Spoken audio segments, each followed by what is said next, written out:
దివ్య. ఈ అమ్మాయి ఎక్కడో భరణి గారి జోలికెళ్ళి భరణి గారి మీద ఓవర్ పొసెసివ్ అయిపోయి దానివల్ల తనుజాన్ని టార్గెట్ చేసి ఎక్కడో బ్యాడ్ అయిపోయింది. కానీ she very good girl, very good talkative girl. ఎక్కడ ఏ పాయింట్స్ మాట్లాడాలి అండ్ ఎక్కడ ఏం మాట్లాడాలి కరెక్ట్గా, అంటే టకటకమని, అంటే కొంతమందికి మనం టక్కని ఏం మాట్లాడాలని ఆలోచించే ఇది ఉంటుంది. కాకపోతే తనకు ఆలోచించాల్సిన అవసరం లేదు. ఒక లాయర్ లాగా టప మాట్లాడేస్తుంది. అంత మంచి స్కిల్స్ ఉంది. అండ్ గేమ్స్లో కూడా ఇచ్చి పడేస్తుంది.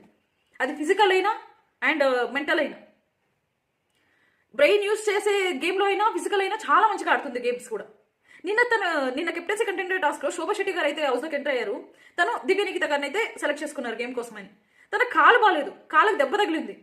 అయినా కూడా టాస్క్ ఎంత మంచిగా ఆడిందంటే ఒక నంబర్ ఉన్న పిల్లో తీసుకొని దీని నుంచి ఒక లైన్లో కిందనే పాక్కొని వెళ్ళి తీసుకొచ్చి నంబర్ అమర్చి ఒక నంబర్ ఇస్తారు. 23 అనే నెంబర్ వచ్చింది. ఆ నెంబర్ అంటే స్క్వేర్ షేప్లో, ట్రయాంగిల్ షేప్లో కరెక్ట్గా ఈ పక్క వచ్చినా కిందకు వచ్చినా 23 రావాలి. ఇలా వచ్చేంత వరకు సెట్ చేయాలి. ఎంత చక్కగా ఎంత ఫాస్ట్గా సెట్ చేసిందంటే, అండ్ ఇది ఫిజికల్ కూడా, కింద పాక్కొని రావాలి కదా. తన కాలు బాగలేదు అయినా కూడా ఇచ్చి పడేసింది ఆట. ఈ అమ్మాయి ఎక్కడో కావాలని తన ఆట పాడు చేసుకునిందబ్బా.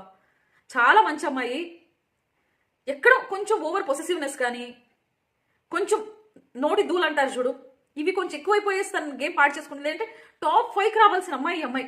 అన్ని స్కిల్స్ ఉన్నాయి తనకి. మాట్లాడడం కానీ, ఆటలాడడం కానీ ఇలా ఎవ్వరికీ లేదు ఆ ఇంట్లో.